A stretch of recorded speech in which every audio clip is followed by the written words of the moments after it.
December 19th, 1944, Verdun, France. A cold rain slants against the windows of a French army barracks. The building itself is unremarkable, stone walls, wooden floors worn smooth by a century of military boots. But inside this room, at this moment, the fate of the Western Front hangs suspended like cigarette smoke in the frigid air.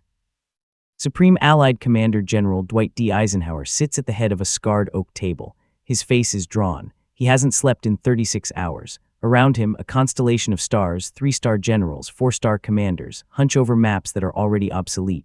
Coffee cups sit untouched. The coffee went cold 2 hours ago. Nobody notices.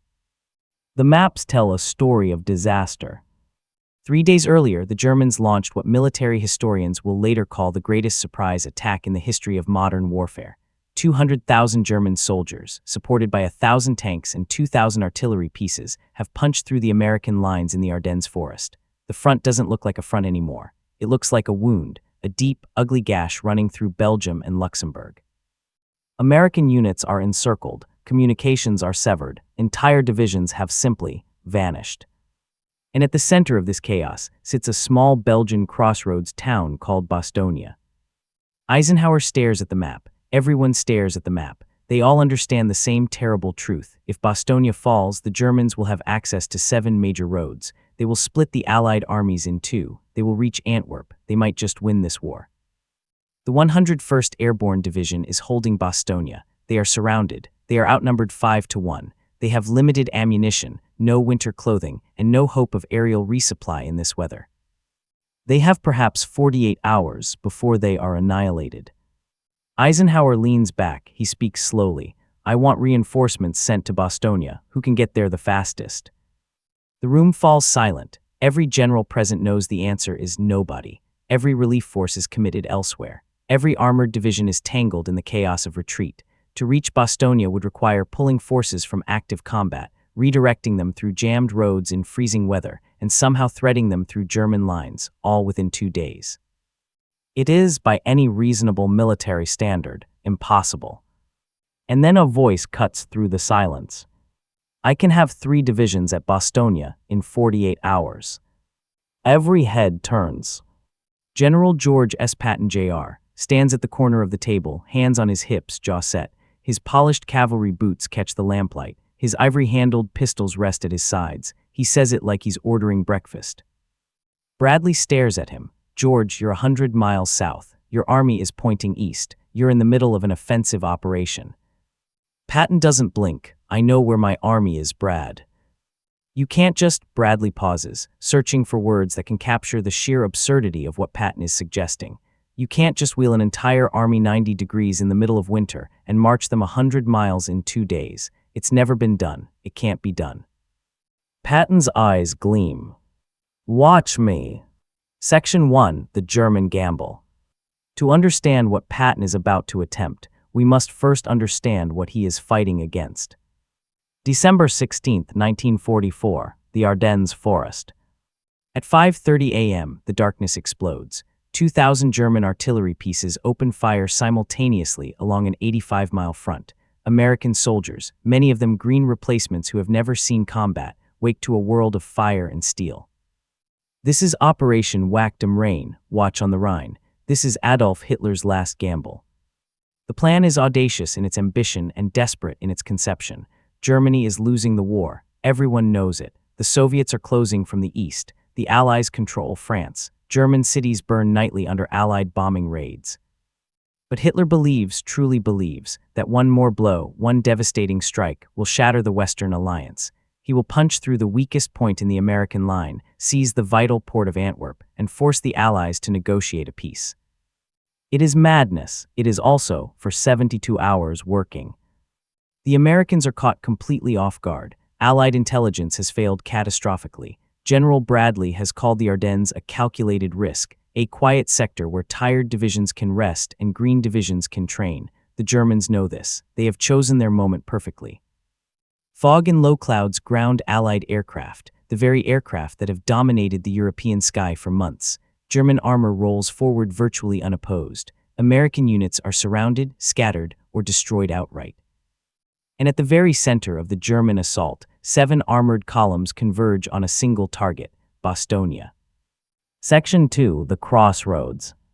Why Bastogne? Study any map of the Ardennes, and the answer becomes immediately apparent. 7 major roads converge at this modest Belgian town. In an era when tanks and trucks require paved roads to move quickly, Bastogne is not just a town, it is a lock on a door. Whoever holds Bastogne controls movement across the entire region. The Germans understand this. Their plan calls for Bastogne to be captured within 2 days. Without those roads, their offensive will slow. Their tanks will guzzle fuel on muddy forest tracks. Their timetable, already impossibly ambitious, will collapse. The Americans also understand this. On December 17th, as the German offensive tears through the American lines, Eisenhower makes a decision that will prove pivotal. He orders the 101st Airborne Division, resting in the French town of Mermelin, to move immediately to Bastogne. The paratroopers load onto open trucks. They have no winter clothing. Many have no ammunition. Some don't even have rifles. They drive through the night, passing retreating American soldiers flowing in the opposite direction, the unmistakable tide of defeat. They arrive in Bastogne on December 19th, just hours before the German pincers close around the town. They are trapped, but they are not surrendering. When a German officer arrives under a white flag on December 22nd, demanding the Americans surrender to avoid total annihilation, the 101st, acting commander, Brigadier General Anthony McAuliffe, delivers one of history's most famous responses. Nuts! The Germans are confused. They ask for clarification. The American colonel delivering the message explains, it means go to hell. The defense continues, but everyone, including McAuliffe, knows the truth. Without reinforcement, without resupply, without relief, Bastogne will fall. It is simply a matter of time. And time is running out. Section 3. The VARDUN Conference. December 19, 1944, 11:00 a.m. The meeting at Verdun is not a council of optimism. Eisenhower opens with forced cheerfulness. The present situation is to be regarded as one of opportunity for us and not of disaster. There will only be cheerful faces at this conference table. The faces around the table are not cheerful. They are exhausted, worried, and struggling to comprehend the scale of the catastrophe unfolding to the north.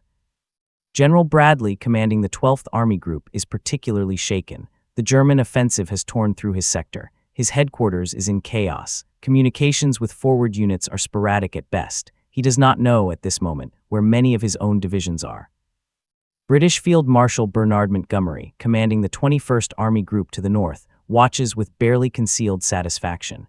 He has always believed the Americans moved too fast, extended too far, took too many risks. Now it seems he has been proven right. And then there is Patton. General George S. Patton commands the 3rd Army, currently engaged in offensive operations near the Saar River, 100 miles to the south. His forces are pointed east, pressing toward the German border. By every conventional military calculation, his army is irrelevant to the crisis at Bastogne. Patton disagrees. When Eisenhower asks how quickly forces can be moved to relieve Bastogne, the room falls silent. Bradley suggests a counterattack might be possible in 6 or 7 days. Others are more pessimistic. Patton speaks, I can attack with 3 divisions in 48 hours. The reaction is immediate and skeptical. Don't be fatuous, George, one officer mutters. Bradley shakes his head. It's simply not possible. You can't disengage 3 divisions from active combat, wheel them 90 degrees north, move them 100 miles through congested roads in freezing weather, and attack a fortified enemy position, all in 2 days. Patton smiles. It is the smile of a man who has been waiting for exactly this moment. I've already issued the orders. Section 4. The Secret Preparations. Here is the truth that Patton has kept hidden from everyone at Verdun. He saw this coming. Days before the German offensive began, Patton's intelligence officer, Colonel Oskar Koch, briefed him on troubling signs. German armored divisions were massing in the Ardennes. Radio traffic suggested something major was being planned. Koch believed a German offensive was imminent. Bradley's headquarters dismissed the warnings. SHAEF, Supreme Headquarters Allied Expeditionary Force, ignored them. The Ardennes was quiet. The Ardennes was safe. The Ardennes was a calculated risk. Patton trusted his intelligence officer. On December 12, 4 days before the German attack, Patton quietly ordered his staff to prepare 3 contingency plans. If the Germans attacked in the Ardennes, his army would wheel north. If they attacked further south, his army would wheel northeast. If they attacked anywhere in between, he would have a plan for that too. His staff thought he was paranoid. Some thought he was seeking glory, looking for an excuse to change direction and capture headlines. They prepared the plans anyway. Now at Verdun, those plans are not contingencies. They are operational orders. Before Patton even left for the conference, he telephoned his chief of staff, Major General Hobart Gay. "The balloon is about to go up," Patton said. "Start the movement." The Third Army is already in motion. Section 5. The Logistics of the Impossible. Let us pause here to appreciate what Patton has set in motion.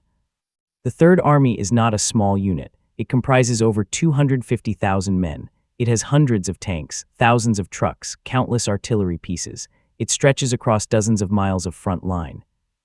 This army is currently engaged in active combat operations. Soldiers are fighting, artillery is firing, supply lines are flowing east.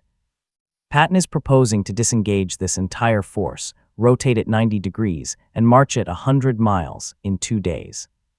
The logistics alone are staggering. Roads must be designated, traffic control points must be established, supply depots must be relocated, fuel dumps must be moved, ammunition must be redirected. Thousands of trucks must coordinate their movements on narrow, icy roads in blackout conditions. And all of this must happen while maintaining enough pressure on the enemy that they don't realize what is happening. General Bradley later recalled, "There was no precedent for it in military history. Corps and divisions don't just turn 90 degrees and march 100 miles. They don't do it in peacetime, on good roads with perfect weather. To do it in winter, in combat, with the enemy pressing on all sides. It was supposed to be impossible." How does Patton do it? The answer lies in preparation, delegation, and sheer audacity. First, the preparation. Those contingency plans, drawn up days earlier, are now being executed. Staff officers have already designated roads. Supply officers have already identified fuel dumps along the northern routes. The blueprint exists. Second, the delegation. Patton's corps commanders, men like Hugh Gaffey of the 4th Armored Division and Manton Eddy of the XII Corps, are given operational latitude that would make other commanders nervous. Patton tells them what to accomplish. He leaves them to figure out how. Third, and most importantly, audacity. Patton does not wait for permission. He does not wait for coordination. He does not wait for the perfect moment. He moves. At 6:00 a.m. on December 19th, before the Verdun Conference even begins, elements of the 4th Armored Division are already disengaging from their positions and heading north. By the time Patton tells Eisenhower, "I can attack in 48 hours," the clock has already started. Section 6. The Race North. December 20th, 1944, 3:00 a.m. The roads of northeastern France are rivers of steel and exhaust. The 4th Armored Division leads the march. Behind them comes the 80th Infantry Division. Behind them, the 26th Infantry Division. 3 divisions, nearly 50,000 men, streaming north through the darkness. The weather is brutal. Snow falls in sheets. Temperatures drop to single digits. Ice coats every surface. Tanks slide off roads. Trucks jackknife on curves. Soldiers march with their collars turned up, their fingers numb, their breath freezing on their scarves. And they do not stop. Patton has ordered that movement will continue 24 hours a day. There will be no halts for rest, no pauses for regrouping. The men will eat in their vehicles. They will sleep in shifts. They will keep moving. Sergeant Claire Dyer of the 4th Armored later recalled, "We drove all night and all day. When we stopped for fuel, we didn't get out of the trucks. We just sat there, half frozen, waiting for the tanks ahead of us to move. Then we moved. That was it. For 2 days, that was the entire world, the truck in front of you and the snow." Traffic control becomes a nightmare of improvisation. Military police stand at every intersection, their flashlights cutting through the darkness, directing the endless column northward. Breakdowns are pushed off the road. Vehicles that cannot be fixed are abandoned. Nothing will slow the advance. The Germans have no idea what is happening. Section 7. The Fuel Crisis. December 20th, 1944, 2:00 p.m. The Third Army's fuel reserves are running dangerously low. This is the crisis point. This is the moment where the entire operation threatens to collapse. Patton's army consumes approximately 350,000 gallons of gasoline per day. The Northern March, conducted at maximum speed through difficult terrain, is burning fuel at an even faster rate. Supply lines that were oriented eastward are now being redirected northward, but they cannot catch up with the advancing columns. Lieutenant Colonel Walter Gruber, 3rd Army Quartermaster, faces an impossible arithmetic. He has enough fuel to get the forward divisions most of the way to Bastogne. He does not have enough fuel to get them there and supply the attack that must follow. Options are considered and rejected. They could slow the advance, unacceptable. They could strip fuel from re-echelon units, already done. They could pray for a miracle. The miracle comes in the form of American ingenuity and desperation. Gruber's supply officers commandeer every available fuel truck in northeastern France. They race ahead of the advancing columns, establish improvised fuel dumps along the route, and literally hand-deliver gasoline to the front lines. One supply sergeant, whose name history has not recorded, drives his fuel truck for 37 hours straight, making 6 complete round trips between a depot in Metz and the advancing 4th Armored Division. When he finally stops, he has to be lifted out of the cab. He cannot unbend his fingers from the steering wheel. The advance continues. Section 8. German Confusion. December 21, 1944, German High Command. The reports coming in from the southern sector make no sense. German intelligence has been tracking Patton's 3rd Army carefully. They know his positions. They know his strength. They know he is engaged in offensive operations near the Saar. And now he is gone. The first confusing reports arrive on December 20th. American units in the Saar sector appear to be pulling back, but they are not retreating in disarray. They are moving with apparent purpose northward. German commanders dismiss this as a local adjustment. Perhaps the Americans are consolidating. Perhaps they are reacting to the Ardennes offensive by shortening their lines. It is mildly concerning, but not alarming. By December 21st, the picture has changed dramatically. American armored columns are reported near Luxembourg. American infantry divisions are moving through Arlon. The 3rd Army, Patton's 3rd Army, is no longer in the Saar at all. It is 100 miles to the north, and it is heading directly toward Bastogne. General Hasso von Manteuffel, commanding the 5th Panzer Army, receives the intelligence with disbelief. "That's impossible," he says. "An army cannot move that fast, not in these conditions, not in winter, not while engaged with the enemy. Check your sources again." His sources are correct. Patton is coming, and he is arriving 4 days ahead of the most optimistic German estimate. Section 9. The Final Push. December 22, 1944, 8:00 a.m. The 4th Armored Division is 20 miles south of Bastogne. 20 miles, in summer conditions on good roads, against light opposition, this would be an afternoon's work. In the frozen hell of the Ardennes, against desperate German resistance, it might as well be 20,000. The Germans know now what is coming. They have thrown every available unit into blocking positions south of Bastogne. Anti-tank guns line the roads. Infantry dig in around every village. The Luftwaffe, grounded for days by weather, makes desperate attempts to interdict the advancing columns. For the first time in the operation, the advance slows. Patton is furious. He appears at the 4th Armored Division's command post, his boots caked with mud, his face red from the cold and from anger. "What the hell is holding you up?" he demands. Major General Hugh Gaffey, commanding the division, explains the situation. Enemy resistance is stiffening. Fuel is still short. The men are exhausted. They have been moving continuously for 60 hours. Patton listens, then he speaks, and his voice carries across the tent. "There are soldiers in Bastogne who have been surrounded for a week. They are out of ammunition. They are freezing. They are dying, and they are looking south waiting for us. We are going to relieve that town, General. We are going to do it today. I don't care what it costs. I don't care what it takes. Get your tanks moving." Gaffey nods. He returns to his command. The tanks start moving. Section 10. Breakthrough AT-ASSNOS. December 26, 1944, 4:50 p.m. The village of Assenois lies on the final German defensive line south of Bastogne. Combat Command R of the 4th Armored Division approaches the village. Leading the assault is Captain William Dwight, commanding a tank company. Behind him comes Lieutenant Charles Boggess, whose Sherman tank will soon enter the history books. The order comes down, attack through, do not stop for anything, reach Bostonia. What follows is one of the most dramatic armored assaults of the Second World War. The American tanks crash through Assenois without pausing to clear it. German infantry scatter. Anti-tank rounds streak past. Captain Dwight's tank is hit. He bails out, continues coordinating the assault on foot, and earns the Distinguished Service Cross. Lieutenant Boggess pushes through the village, through a forest road, through a final German position, and suddenly there are American soldiers ahead. They are not Germans, they are paratroopers. They are the 101st Airborne.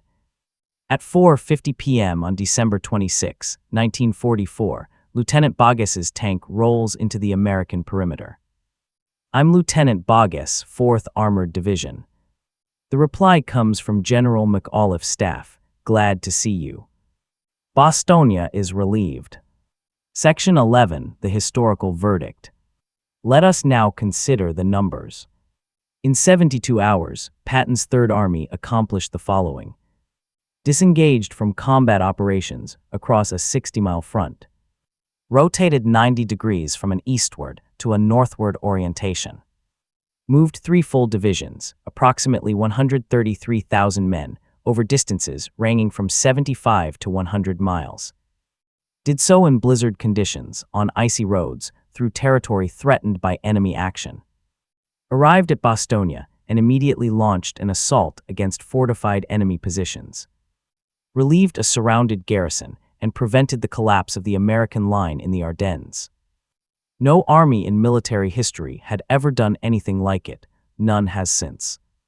German General Günther Blumentritt, who served as Chief of Staff of Ob West, later wrote, "The relief of Bostonia was a masterpiece. It was the work of a leader who understood that in warfare, speed and shock can accomplish what superior numbers cannot. Patton turned his army as a man might turn a motor car. We did not believe it was possible." British military historian B.H. Liddell Hart was even more direct. The Bostonia relief operation was the most astonishing achievement of rapid movement and offensive striking power in the history of armored warfare. Eisenhower, who had listened to Patton's bold promise with skepticism, later admitted, "I knew he was good. I didn't know he was that good." What did this speed accomplish? The 101st Airborne Division, by the time of relief, was down to fewer than 10 rounds per gun for its artillery. Rifle ammunition was being rationed. Medical supplies were nearly exhausted. The division's surgeon estimated they could treat casualties for perhaps another 24 hours. Had Patton arrived 6 days later, the timeline Bradley initially suggested, there would have been nothing to relieve. The broader strategic implications were equally profound. With Bostonia held, the German offensive lost its critical road network. Armored columns that had been surging west were forced onto secondary roads, where they consumed fuel at catastrophic rates. The offensive's momentum, already faltering, collapsed entirely. By the end of December, the Battle of the Bulge was no longer a German advance. It was a German retreat. Historians estimate that the early relief of Bostonia shortened the Battle of the Bulge by at least 2 weeks and saved approximately 10,000 American casualties, men who would have died in prolonged fighting that Patton's speed made unnecessary.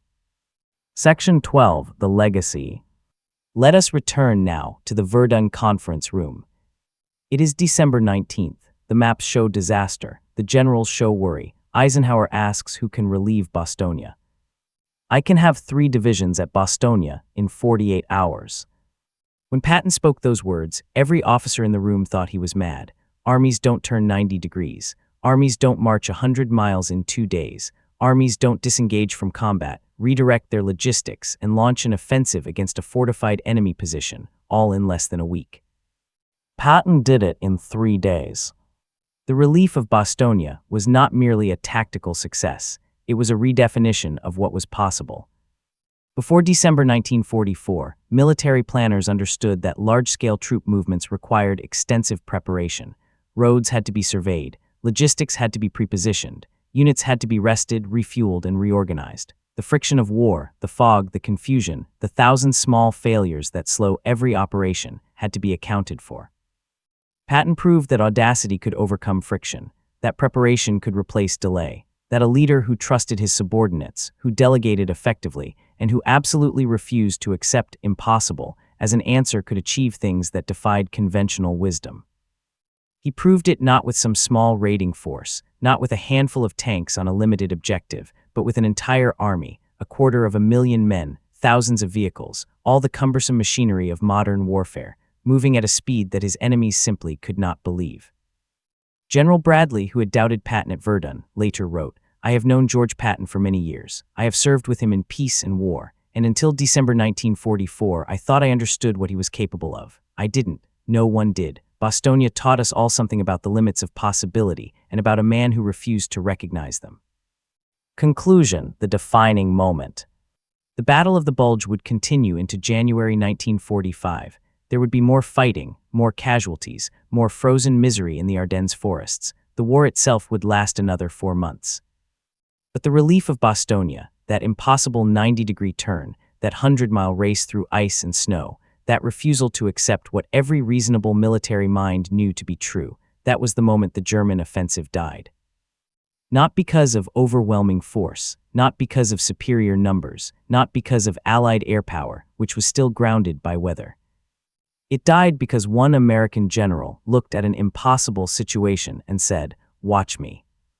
George S. Patton was many things. He was vain, he was theatrical, he was controversial. His slapping of shell-shocked soldiers nearly ended his career. His mouth got him in constant trouble. He was not, by any stretch, a modest man.